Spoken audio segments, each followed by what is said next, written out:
Hi, my name is Tom Gerard. I've known George Broze since 1985. I've actually had a job interview with him at a bar with Joe Milicic after a softball game, and they hired me the next day. So I appreciate him for that. George was an excellent softball player, and we had a good time playing softball and having beers after that. George was born in 1946 in Seattle. He got a bachelor's degree from the University of Washington in Seattle in physics, of all things. He went on to get his medical degree at the same university.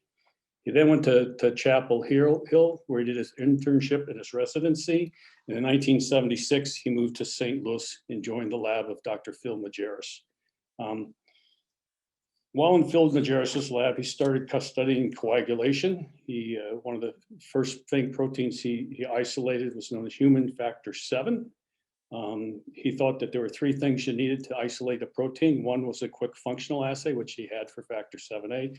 The other was large quantities of material, which you could get from spent plasma. And the third thing was a unique aspect of the protein that you could take advantage of it for characterizing it. And that happened that you could barium citrate absorb factor VII. He went on to isolate factor VII. With factor VII in hand, that enabled him to isolate his second protein known as tissue factor. Tissue factor is the main protein that's involved in the prothrombin time assay today. And the discovery of tissue factor then allowed him to go into studies of what regulated the 7A tissue factor complex. In about 1985, he started studying the regulators of 7A tissue factor. And he was into this discovery of what is now known as tissue factor pathway inhibitor. Tissue factor pathway inhibitor is a factor 10A dependent inhibitor of the 7A tissue factor complex. It actually helped revise how we now look at coagulation. It brought together both the intrinsic and extrinsic pathways of coagulation. Beyond doing TFPI, which he's probably most famous for, he also was involved in studies with factor 11, and he and Dave Galani showed that thrombin generated through the tissue factor pathway activation can actually feed back and activate factor 11. So tissue factor induced coagulation generates thrombin. Thrombin can feed back, activate factor 11, which can then go through the 9-8 complex to form a additional propagation of thrombus. This brought together the intrinsic and extrinsic pathway and help explain why hemophilia X can bleed. Together with the TFPI and the discovery that thrombin can activate 11, this again helped revise further what we now know as the coagulation cascade and united the intrinsic and extrinsic pathways. Beyond these discoveries, George discovered many other things in coagulation. He discovered that protein Z had a Z-dependent inhibitor that inhibited factor 10A and could inhibit factor 11.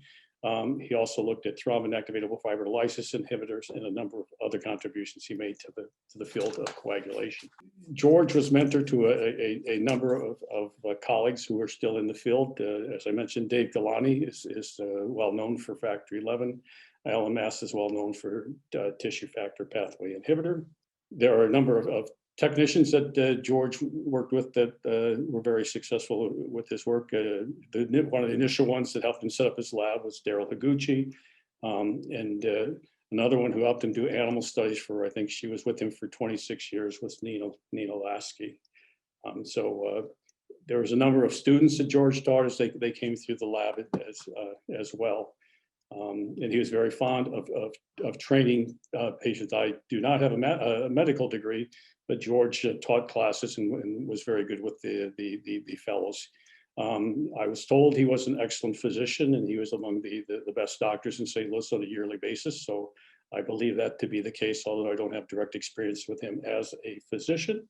I can tell you that he often brought patient samples into the lab to understand what kind of potential problems they were having. He was normally called upon for special considerations where people were having troubles and they couldn't figure it out. And he was very good at figuring it out.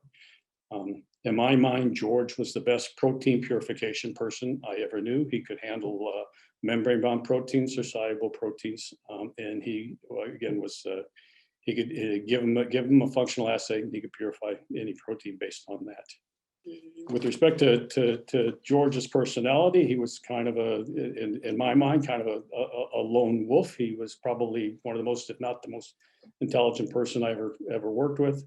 He collaborated with a number of people. You probably knew how you stood with George. He had great respect for good science, and he was always happy to see some new discoveries in the field.